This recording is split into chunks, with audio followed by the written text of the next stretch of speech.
You're now listening to the Fullerton Unfiltered podcast. Straightforward, no nonsense business advice. Completely unfiltered. Grow your business. Grow your life. Now, here's your host, Brian Fullerton. Hey, what's up, guys? Welcome to another episode of the Fullerton Unfiltered podcast. It's your host, Brian Fullerton. Thanks for joining in. Thanks for listening. Guys, check this out. We have a super special guest on the line. I'm really excited about this. We got none other than the man, Johnny Mow. Johnny, what's going on, brother? How you doing? How's it going, Brian? Thank you for having me. I really appreciate this opportunity to spend a little time with you and your audience. Dude, for sure, man. Well, pleasure's all mine. I know folks are going to be really excited about hearing from one of the OGs, man. One of the OGs. He's on YouTube. Somebody who's been in the business for a minute. We got so many things to unpackage.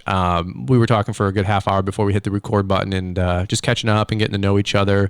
So I'm really excited, selfishly, to have you on the podcast. Let's do this.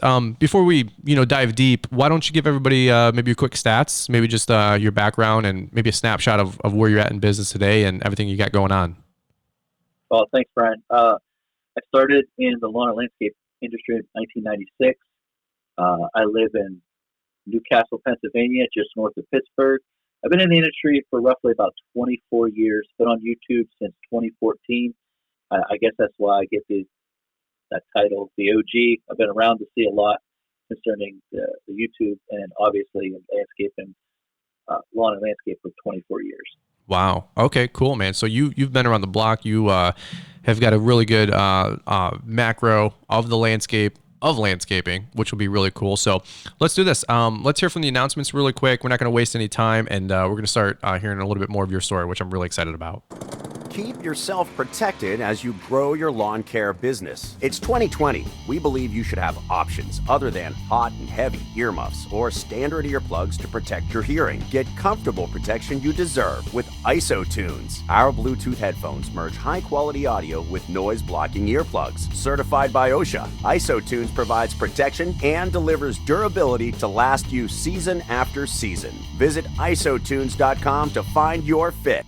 Johnny Mow is definitely one of those OGs of YouTube and lawn care. And like you said, you've been around for 24 years, which is just super crazy. I mean, I've been in business for half the amount of time, and it has been a struggle victory, Johnny. It's been late nights, early mornings, just grinding it out. And I'm sure you got a couple gray hairs by now and some wrinkles that you didn't expect to have from running a business like ours for this long. And but dude, you're still on top, man. So why don't before we start jumping down the social media and YouTube rabbit hole, which I know a lot of folks know you from, I love to talk to you about your story with your own personal business, because that's pretty impressive, 24 years. So let's do this. Where do you live again? And maybe give us a snapshot. The last what's your story? Where did you come from, and how did you even get into the industry in general? Because I don't think too many people know that story. Well, back in 1996, I was asked to take a break from college, and they gave me a letter saying you might need to take a semester off and decide what you really want to do, because at that time college wasn't working out. I guess there's a thing where you have to go to class and actually do good. I was wondering that. Or they asked you to leave. So I spent about 2 years in college. I was going to be a teacher, and so when they asked me to take a break, I was really actually lost in life. I graduated from my local high school here at Newcastle, Pennsylvania, just north of Pittsburgh, about an hour. And I was really lost. I came home.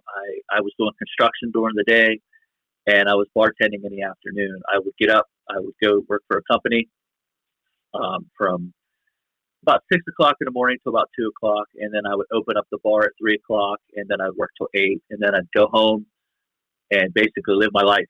That was my everyday. But while I was tending bar, there was a guy who would come in about every 3:30, every day about 3:30, like clockwork. He'd always talk about how much he paid his employees. He had a landscape lawn care business. And I'm like, now wait a minute here. I'm making $5 an hour to be a bartender. I'm making $6 an hour to be and he's like, I'm paying my foreman $25,000 a year. Now that sounds crazy. I'm like, so one day I just walked to the interview. I said, "Are you looking for anyone? I'm working 2 jobs. I'm not making any money. I've got to stubborn to decide what I want to do." And then all of a sudden, he called me one day and said, "Hey, listen, I got an open spot. I started at $8 an hour. I worked 1 week. I went to $10 an hour. Now you have to understand, this is back when the minimum wage was like $2, $4.25. I think the minimum wage was. Okay. So to be making $10 an hour back at that time as a young guy, yeah, you're living the dream. I was. I still lived at home at that time, and so that's how I got in. He taught me how to mow grass. He taught me how to fertilize lawns. I was doing lawn and landscape. And then all of a sudden my aunt calls me and she says, "Hey, Johnny," this is 1996. She says, "Johnny, I don't have anyone to cut my grass. Can you cut my grass?" I said, "Sure." So I'd get off work. I'd throw a little lawnmower in a pickup and I'd run up and I'd cut her grass. And then about 2 weeks into it, the next door neighbor comes out and says, "Johnny, can you cut my grass?" And all of a sudden I've got 4 small accounts. And that's basically really how the Johnny's Mowing, which is my business legal name, is Johnny's Mowing.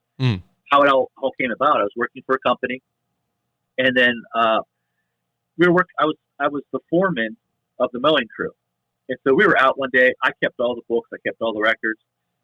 So I would say it was probably in August of that year, and I'm looking at the records, and what I did is I started to add what the company was making weekly, because how we did the records back then, we didn't have all the fancy computer systems like we do today. It was old-fashioned. So what I did is you had a little book. You wrote the date, what you did in the middle section, and the price of what you did. So if you picked up sticks, you had an extra $10, or and the price of the lawn. So, and then at the end of the month, they would hand bill out and mail out all these invoices. So you needed an accurate record. So I looked at it. I was like, "Wow, I can do this on my own." And that's basically how Johnny's Mowing started. Those 4 accounts grew to what it is today. I mean, that's in a nutshell, that's how this all started. Yeah. There's a lot in between, but that's basically how it started. That's really, really cool, man. Now, are you doing more residential? Are you doing more commercial? I know before we hit the record button, you were talking about how your business is, ebbed and flowed, different seasons that you've been in life, where you've been more ambitious. Sometimes you want to get more lean. Where are you at right now with all that? Right now, I am 80% residential, 20% commercial, and that is on purpose because of today's management companies. You have to deal with management companies when you're dealing with commercial. So basically, I've kind of targeted non-management company commercial sites in my town.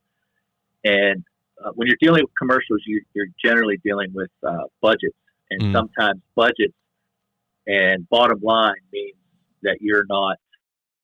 You could be bid out every single year. To make a long story short, whereas commercial or non-commercial residential, they're kind of like part of your family. They kind of watch your kids grow up, and it's more personal. You can keep those accounts a lot longer as opposed to a commercial account. Where commercial, you can really. You're just basically a signature on a check, and it's a little tougher in a commercial route unless you're really big and you can get some of those national chains and you can handle dealing with management companies. So I really like the residential niche. I like getting into a neighborhood, getting 3-4 in a row and dominating that area, and everyone goes through that development and they're like, "Hey, this house looks really good." So that's been my niche. Cool. And you've had employees, and you've been also an owner-operator. Right now, I think you're owner-operator, right? Yeah, absolutely, owner-operator. Cool. And so how big was your company at its biggest? Did you have like a couple crews, couple guys, and then I think you were saying like you might have downsized a little bit just to make it lean, or where was that whole evolution?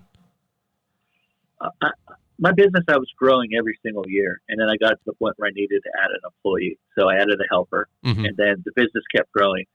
It got to the point where I needed to split myself. I needed to leverage myself. So at my biggest, I had 2 trucks going out every morning, one leaving at 8:30 and one leaving at 8:45. And we went 2 different ways. And that was at my biggest, but I wasn't prepared for the employee turnover, and I wasn't prepared for, I think the biggest thing I wasn't prepared for was what I had to do to keep an employee, meaning they relied on me. So when times would get tough, like when it would get, like a drought, well, I was taking on work just to keep a paycheck in their hand. And then when the times were really good, it was raining all the time, I was having trouble keeping caught up. We were always behind. And then the dog days of summer, you're working all the time. I was paying out time and a half overtime. And by Friday, my Friday list, I wasn't making any money on them because the guys were on overtime. And then what would happen is we were so behind landscaping, we'd all join together on Saturdays to do landscape jobs. Well, I didn't bid those jobs with time and a half overtime. And by the time you get done, you look at the end of the day, you get all this work done throughout the year, and you're like, I did it. It's such an accomplishment. And then you look at we didn't make any money here. Yeah. You made enough money to pay all the bills and put a little bit extra in your bank account at the end of the day, but you're like, wait, I didn't make enough money. Like, I see all these magazines where people own shops and you got these big, huge shops, and you have loaders, you have all these things. And I'm looking at my bottom line. I'm like, I made more when I was solo. And so basically what happened was one day my foreman that I had hired, he had been with me probably about 4 or 5 years, I think. He wasn't working out anymore. I think he was burnt out. I think he had some life issues, but he wasn't showing up for work on Saturdays. Come to find out, he was actually stealing my work while he was mowing. Some customers would come out and say, hey, can you guys trim my bushes this weekend? Well, it turned out that after, long story short, I ended up firing him. And I went back onto the mowing side. I had to combine the companies back together. And when I went to the mowing side, I was mowing grass. A customer had pulled over and said, Johnny, thank you so much for pruning my bushes last weekend. I said, I didn't. And then she said, I found out that the reason why he wasn't coming to work on Saturdays or didn't want to work on Saturdays because he was taking on extra work and he was being burned out. And it was just a tough situation, and I had to make some hard decisions in that time. And then the 2 years after that, the employees that I had on the other side was the landscaping side, just emailed me on Memorial Day weekend and said, I'm done. I don't want to work with you anymore. All we do is work. I'm tired of it. And that was the end of it. And so I had a real come to Jesus moment. Yeah. That was a really hard time. I had a lot of work on the books. I had some accounts that were $60,000 a year, and I had 30 yards of mulch delay, and there's no way I could do it by myself. And that was when I took the company back to what it is today, which is me, my truck, and some mowers. Sure. And I've never been happier. I'm going to be honest with you. No, dude. The pressure's gone. The first year I did it, Brian, yeah, I made $10,000 more profit. Funny how that works, right?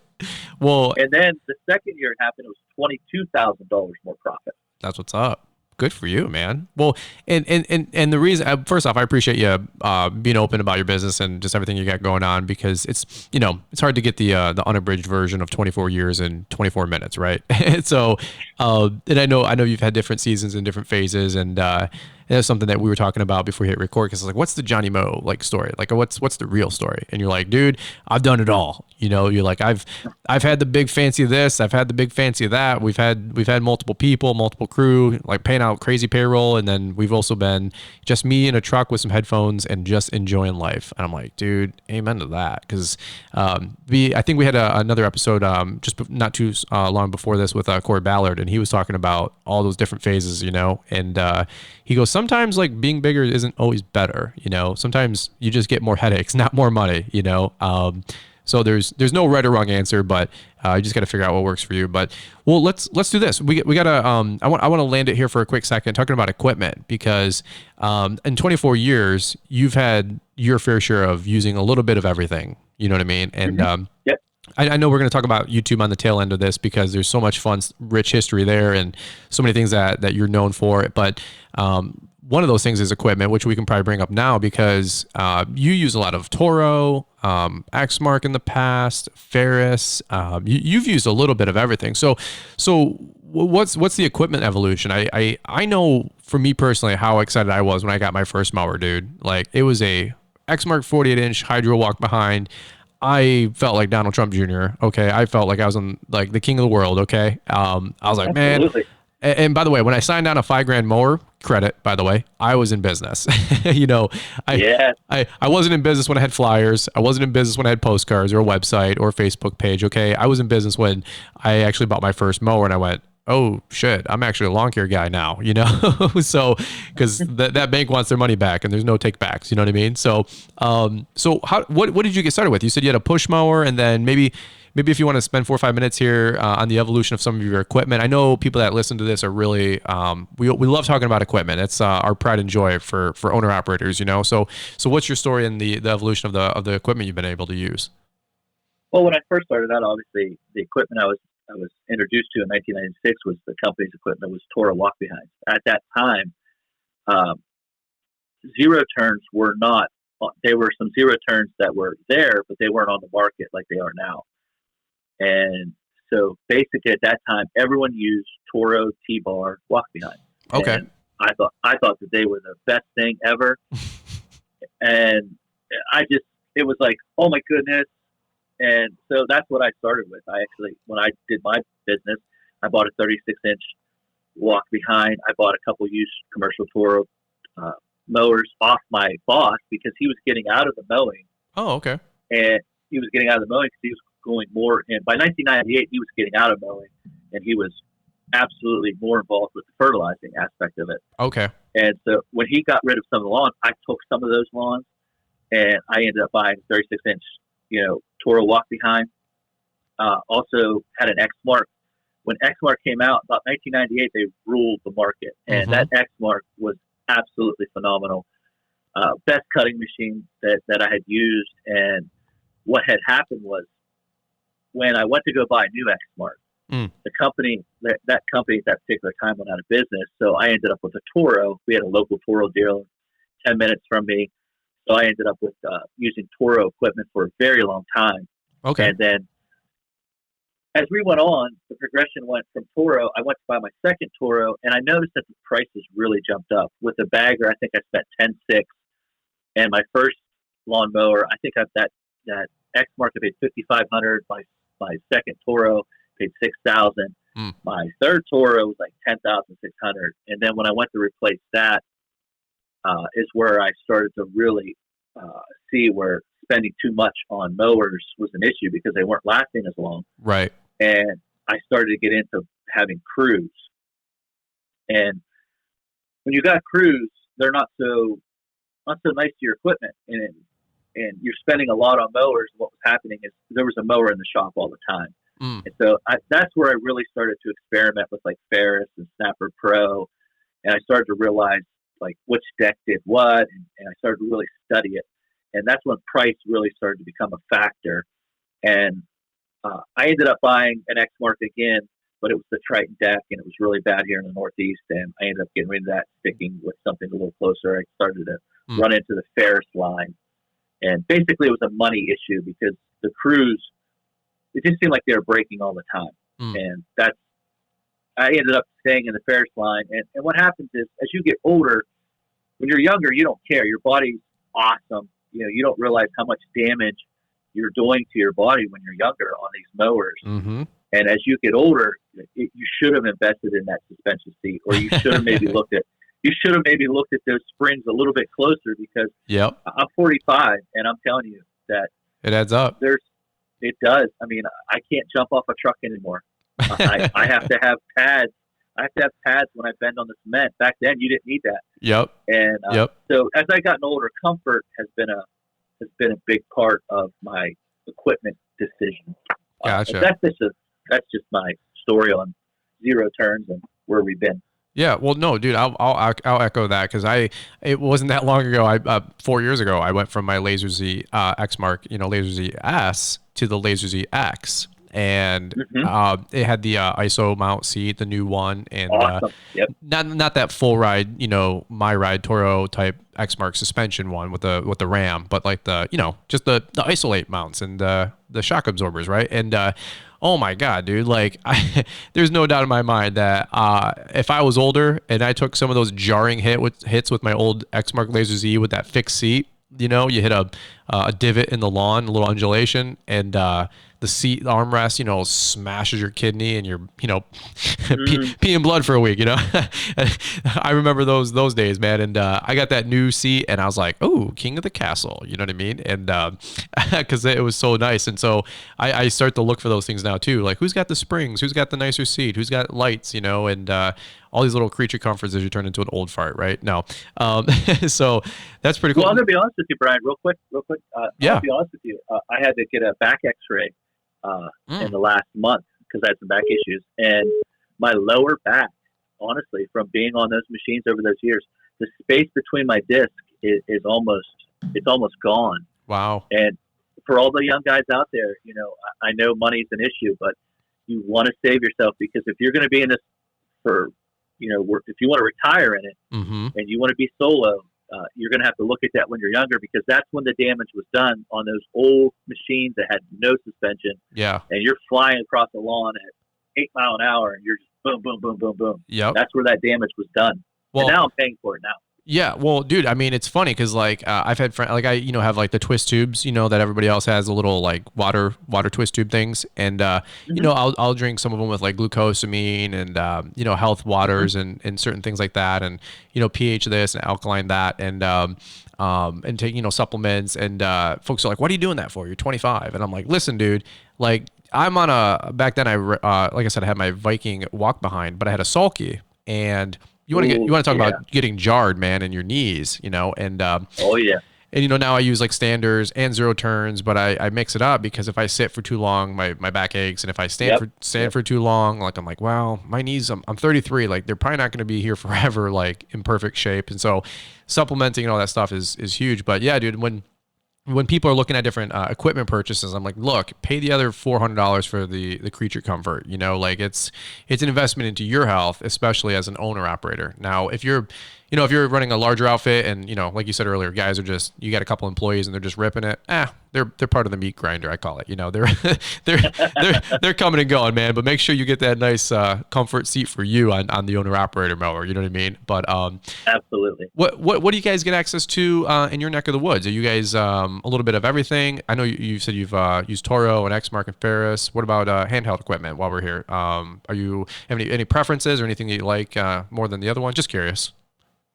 When I first started my business, Echo was king. Echo was huge. Okay. When the Clean Air Act was enacted, I forget what year that was. I noticed a sharp change in the performances of all of them. Right now in my area, I would say Steel is the number one brand. They're the easiest to get. We have a little bit of Red Max and a little bit of Echo, but I can go to 4 dealers and get Steel. So right now at this time, Steel is what's really available. Nice. Okay. And dude, by the way, like, I know this because I've talked to other people who talk to you and like know of you, and you know, one thing that maybe people listening to don't know is that, and I don't know how much you want to go down this rabbit hole, but dude, you are, and I say this like respectfully, but you're a nerd when it comes to mowers. Cameras. You're a nerd when it comes to lawnmowers. Okay.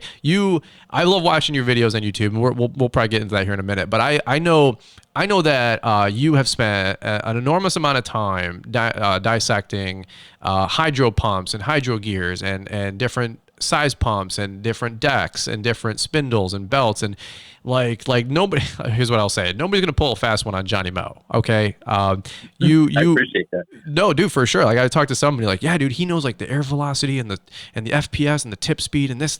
I'm like, what are you talking about? I'm like nerds talk about that, you know. And I'm having fun here, but where did your affinity with talking about and learning all this stuff at such a cerebral level come into play? Because I mean, dude, when you're working with equipment, you have to know your equipment. Like you can't just consume from YouTube saying, well, this guy's a Walker guy or this guy's a Skag guy. I can't talk about equipment without putting a disclaimer there, Johnny, saying don't buy what your favorite YouTuber does or the guy in the town next to you does, or your bro in the next state from Instagram. Like, you have to demo and figure out what works best for you. But you went a step further and you really started, you know, getting behind the scenes, you know, piercing the veil, if you will, of what these things are actually doing, because you saw this whole evolution, dude. I mean, you get 20 years into this. So what have you seen, you know, maybe if you want you don't throw anybody under the bus, but you ran the gamut on equipment.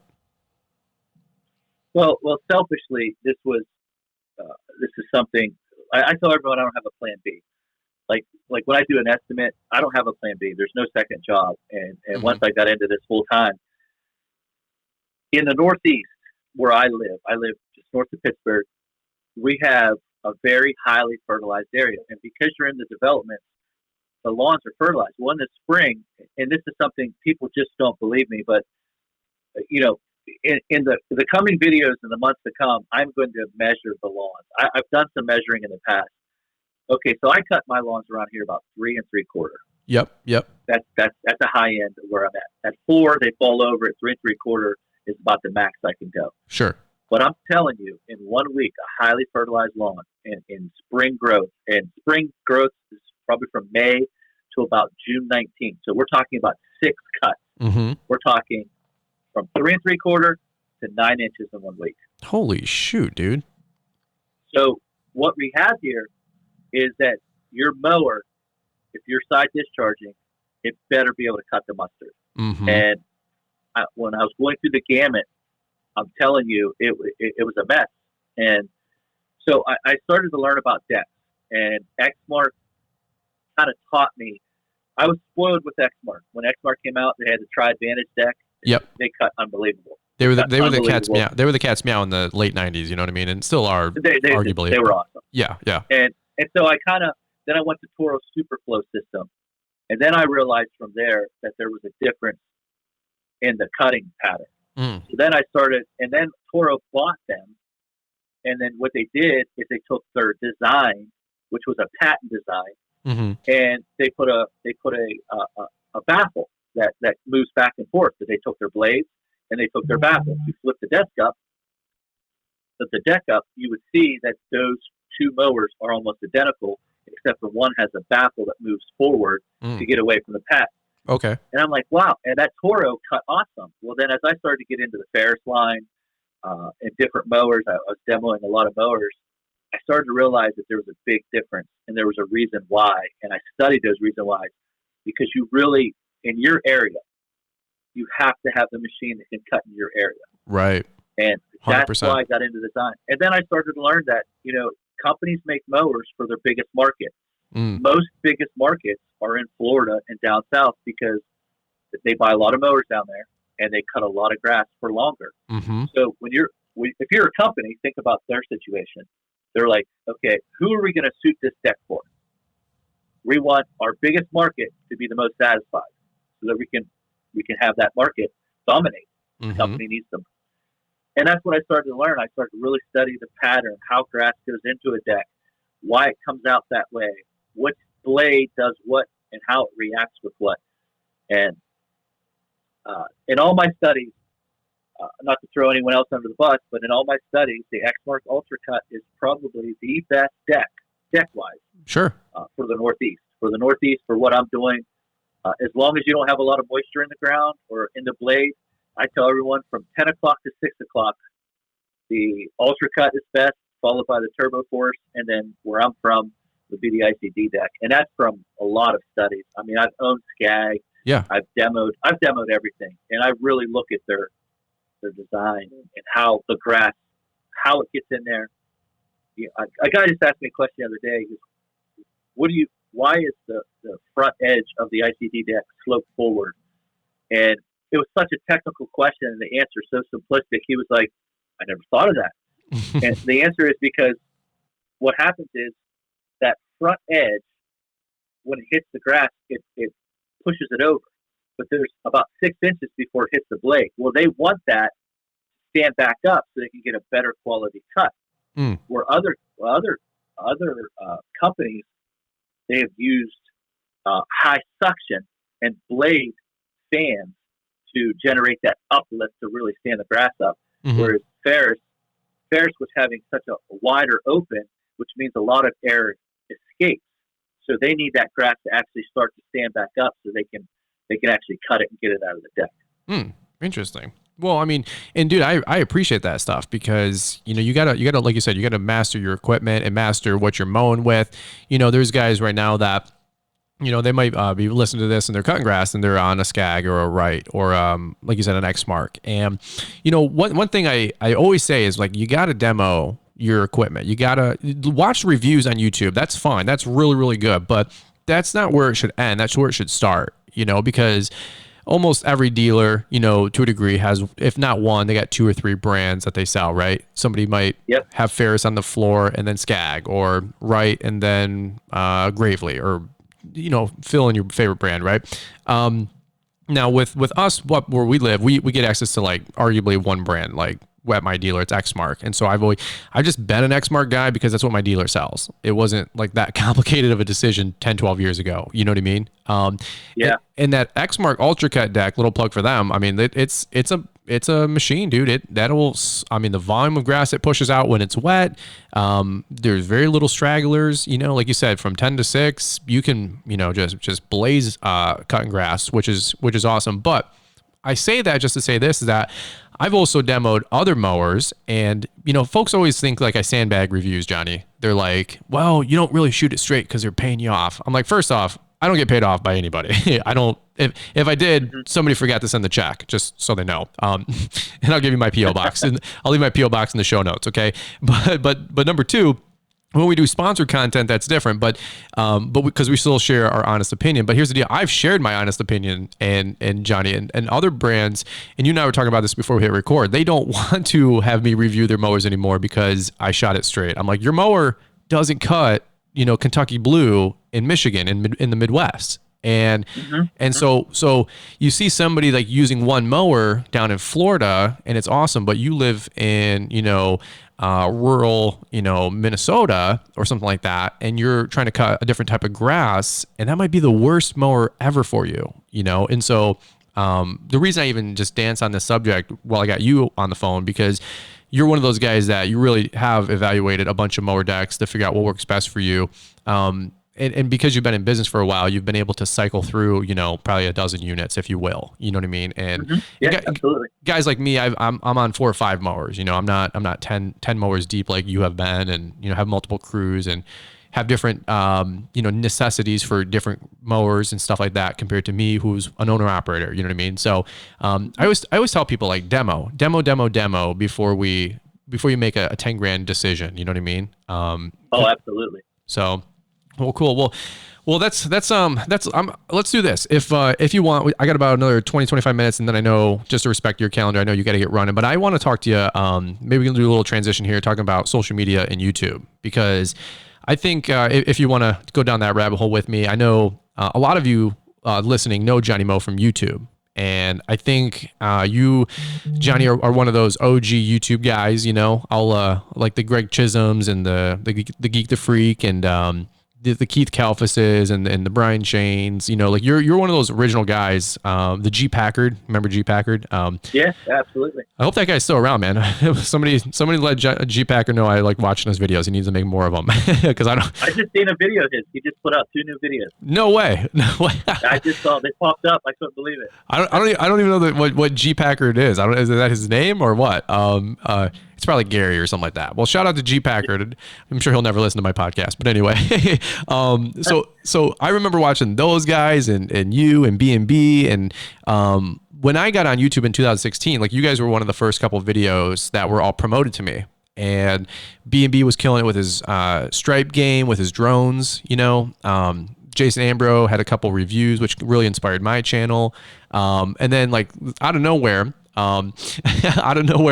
this guy pops up as a suggested video, and it's Johnny Mow in his office on like it's like the Blair Witch Project, like he's on this like iPhone 4 shooting a video in vertical, and it's just you in your garage, in your office, like yelling at the phone, like, that's not how you run a business. You need to have a winter fund, and just screaming at people. And I'm like, who is this guy? And, but dude, like they're some of the best videos, cause they're just raw. Like they're uncut. They're raw Johnny Mow. And so, I really want to plant it here for a few, if you want to, spitball with me. Cause I think that's where a lot of people know you. And I want to know like how you got on YouTube, why you got on YouTube, where things are going, because there's such a rich history there. So you got a few minutes. Can we plant it there and talk a little bit more about social media for a few?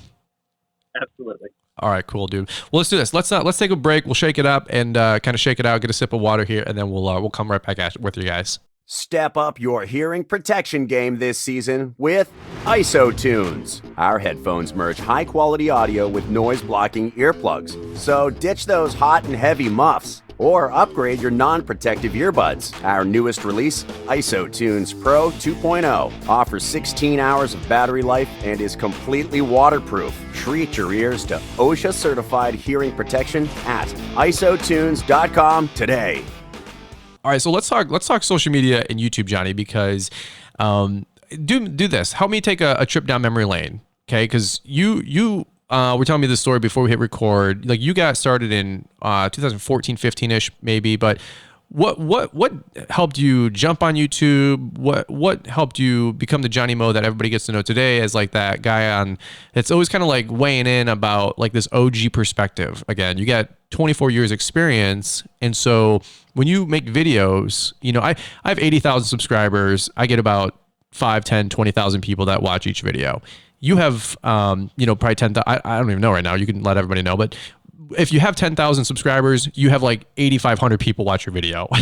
So you have a really good ratio of people that listen. So like when you hit a video, people watch and listen. And so I was joking with you earlier, and this isn't lip service. I'm being for real. Like when I have a subscription feed and a Johnny Mow video pops up, I watch it and I hit like, and then I want to know what Johnny Mow has to say. Like other folks, they put out a video and I'm like, like, is this going to be clickbait? Is this actually going to be good? You know, is this actually going to be a fun video? Like I have that conversation, right? Like probably a lot of other people do. So I really respect what you have to say is what I'm trying to say. How did you get started with YouTube, man? Tell us the whole story if you got a few minutes. Well, I appreciate the kind words, Brian. And I've told the story several times. During the time I had 2 crews, I really hated my life. I felt like all we did was jump from one job to the other, and we were just, you know, bringing it in, bringing it out, bringing it in, bringing it out. And I really hated my life. I hated the business. I was really starting to get burned out. And hindsight being 2020, I guess you could say I probably was in the early stages of depression. I would come home, I would get a shower, I had no motivation to do anything, and I would go into a dark bedroom, listen to music, and then I started playing around on YouTube. And it's one night I just decided lawn care. And I believe I typed in something because it had rained a lot. And I just wanted to see if they had anything to say how to cut wet grass easier. I believe that's what I typed in.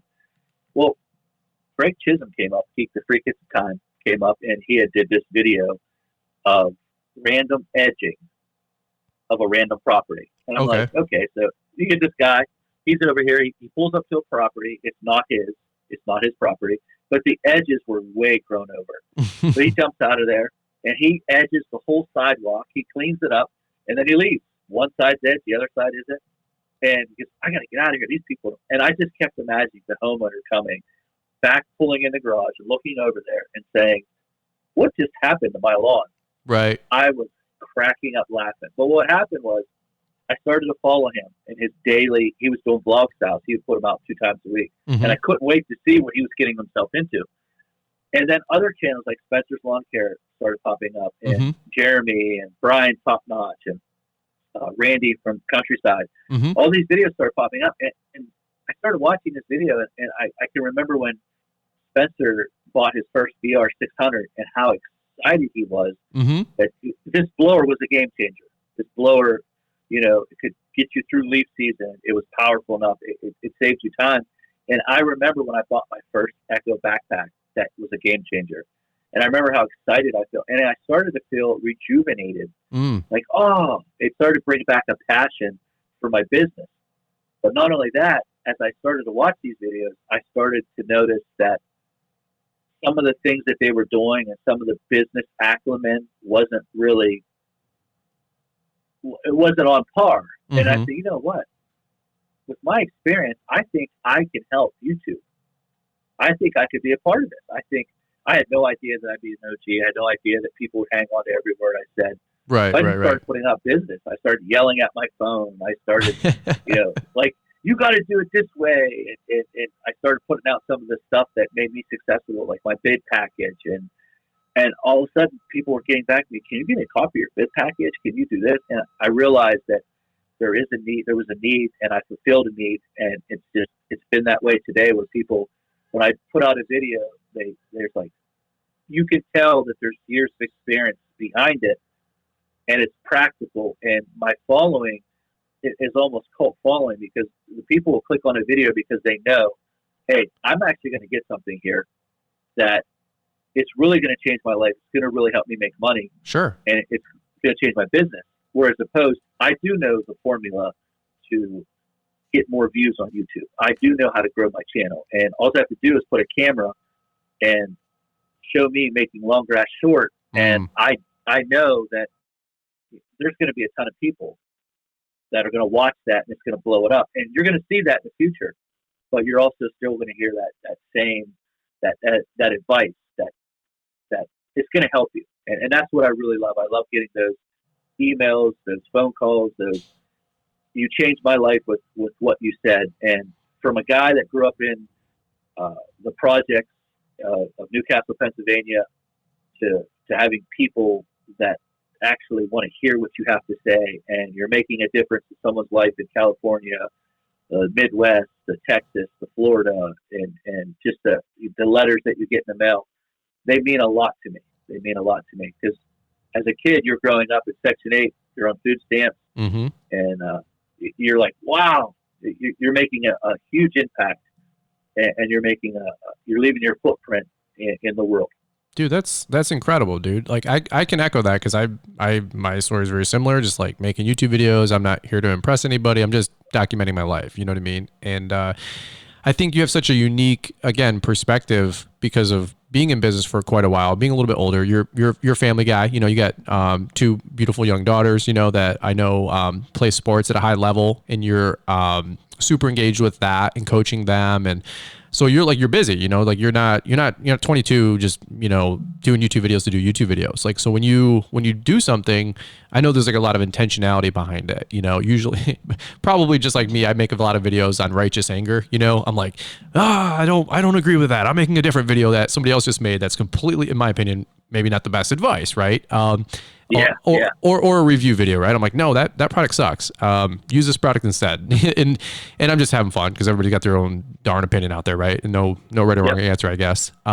So what's some of the stuff that talks to your heart the most? Like what's some of the things that you love to share about the most? Because I know one thing that if I said Johnny Mow and I said Johnny Mow YouTube, and what's some of the biggest takeaways people know from you, it's how to budget, how to market, how to have a winter fund, how to keep perspective if you run a seasonal business. And so is that some of the stuff that you get really passionate about or worked up about in a good way? Like maybe those are some personal pitfalls or things that you were short-sighted on the beginning of your career that you see other guys as landmines that they might be stepping on, or what's your biggest thing that you like sharing about on YouTube?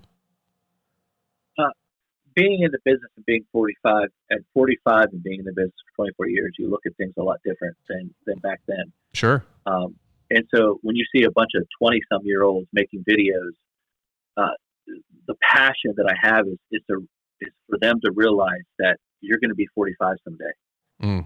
And I've always explained it this way, Brian.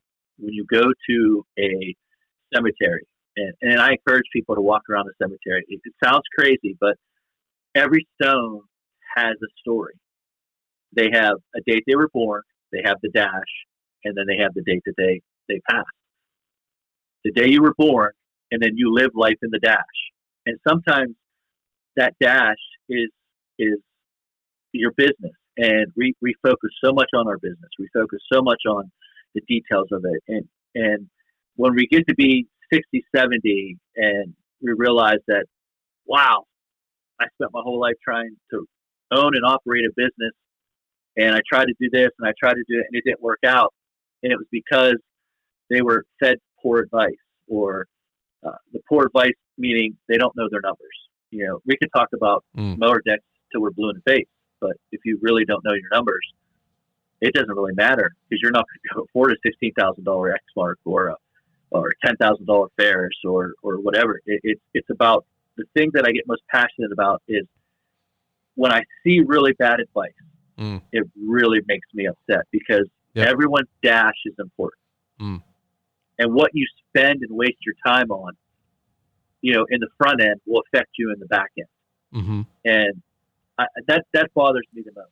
I think when I see videos and it really makes me upset, I'm sure if I was a little bit more politically correct, I'm sure if I was a little bit more nicer to companies that do reach out to me about reviews, I could be so much bigger. But when you think about the dash and you think about numbers and business advice, you'd like to see people catch on a little bit earlier in life. So when you get to your 40s and 50s, you're not working like a dog.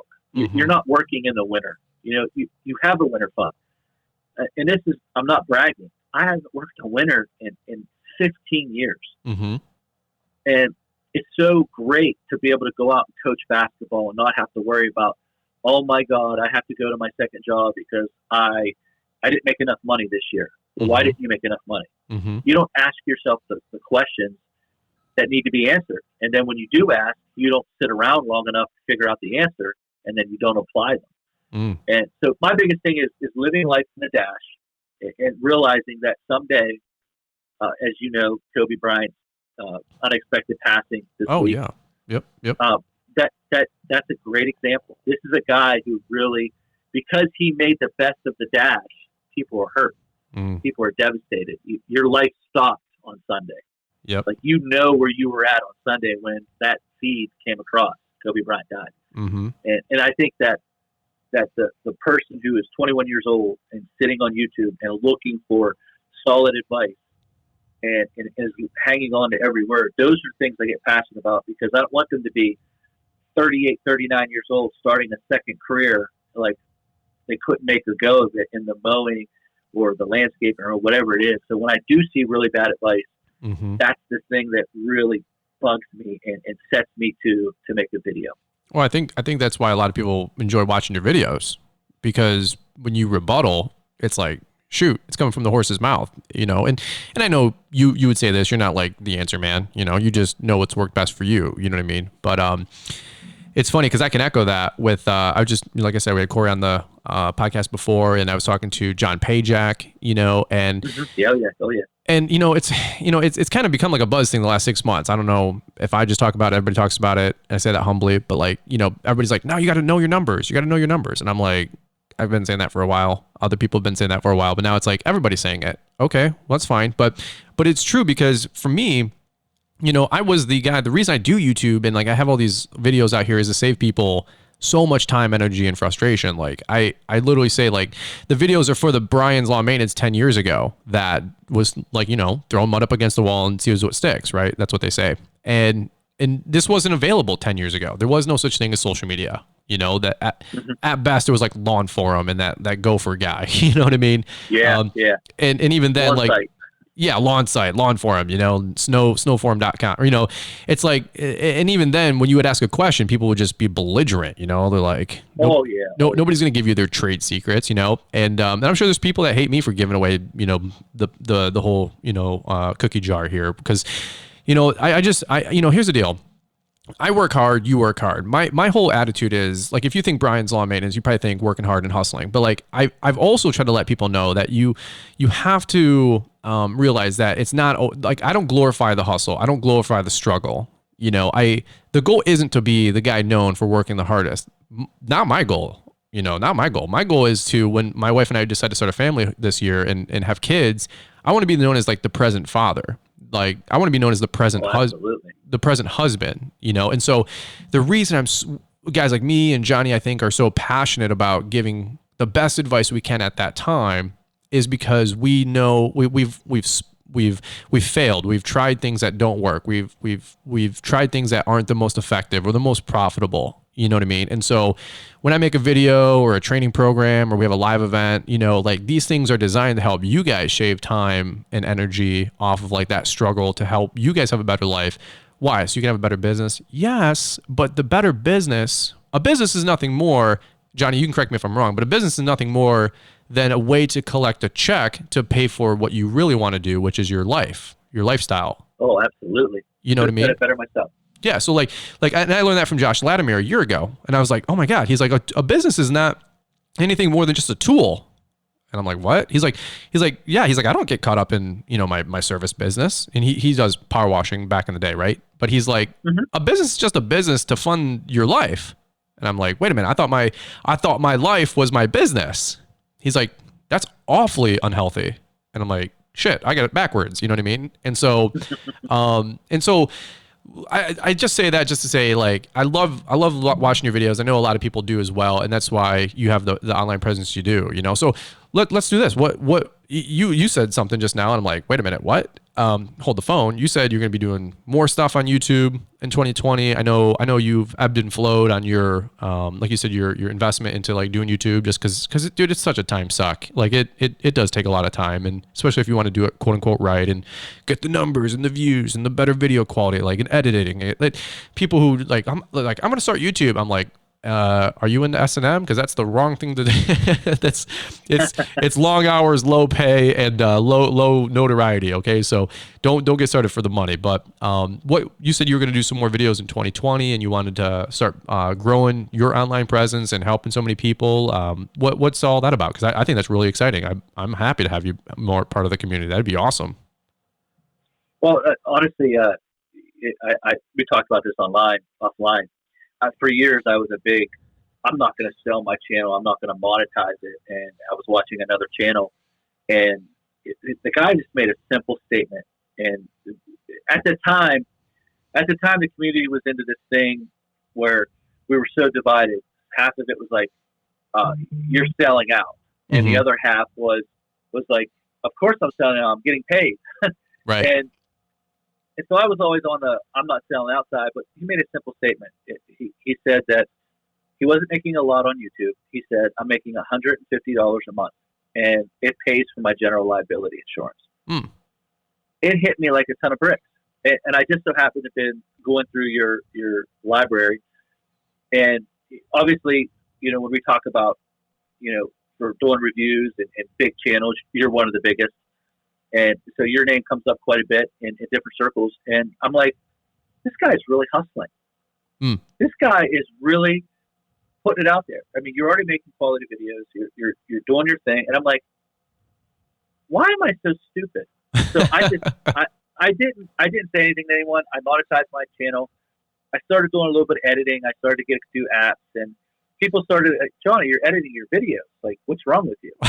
and then I made the announcement that I actually made $120 one month. I made $178 the next month. I made $190. And then I said, I was wrong. And I'm building this, and I bought a mower, and the payment on that mower has been strictly made by YouTube. Wow, that's really cool. And I'm like, wait a minute, I'm already making these videos. I'm already getting views. I have a little bit of a following. Why not do it? So I decided that in 2020, I'm going to up it a little bit. I'm going to make more videos. I'm in the process of writing a book. I'm going to sell it. I think it'll absolutely help the YouTube or the forum or people that are in lawn care in general. It was spurred on by one time I was looking, when I got into snow removal, I was trying to figure out the salt formula thing. Like, how much salt to melt a lot? Well, I was on all the forums. I was on YouTube. No one could answer this question. I was asking big companies in my area. I would call different people, like, how much salt do you know to put to? Oh, I just put it on number 5, and I flipped the button. And I'm like, I'm like, well, how much salt is that? Oh, I don't know. It's about a ton for an acre. Yep. I was just going to say ton an acre. And I'm like, well, so I went on a 2-year study. I started to melt my lot. I would put the least amount of salt on. I would see what worked. Then I'd up it a couple pounds per thousand. And I came up with a formula. But then I realized, wait, Johnny, the stuff that you've studied, the decks, the marketing, the different things that you've talked about, I did a great video about spring rush trap. And it was such a popular video. That's when you trap yourself in business. It's the spring rush. That's when you set the tone for the next 5 years. And I'm like, wait a minute, I could put this in a book and people would buy it. And those are my goals. Those are what's coming up. You're going to see more videos. You're going to see more working videos. You're going to see different things, and they're going to be monetized. I've already worked with a few